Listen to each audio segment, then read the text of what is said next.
नमस्कार मित्रांनो, माझी लाडकी बहीण योजनेची एक खूप मोठी अपडेट समोर आलेली आहे, मोठी बातमी समोर आलेली आहे।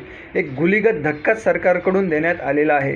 मित्रांनो, सरकारने कालच एक जी आर काढला आणि त्या जी आरमध्ये सांगितलं की लाडकी बहीण योजनेचे जे अर्ज आहेत ते सप्टेंबरच्या शेवटपर्यंत 30 सप्टेंबरपर्यंत भरता येऊ शकतात। सप्टेंबरच्या शेवटपर्यंत अर्ज भरले जाऊ शकतात। पण याच्यामध्ये एक प्रॉब्लेम आहे। जे 1 सप्टेंबर किंवा त्यानंतर अर्ज भरतील त्यांना जुलै आणि ऑगस्टचे पैसे मिळणार नाहीत। हे बघा, जे आतापर्यंत म्हणत होते की सप्टेंबरमध्ये जरी अर्ज भरला तरी त्यांना 4,500 रुपये मिळतील, म्हणजे जुलै आणि ऑगस्टचे 3,000 आणि सप्टेंबरचे 1,500 असे 4,500 रुपये मिळतील।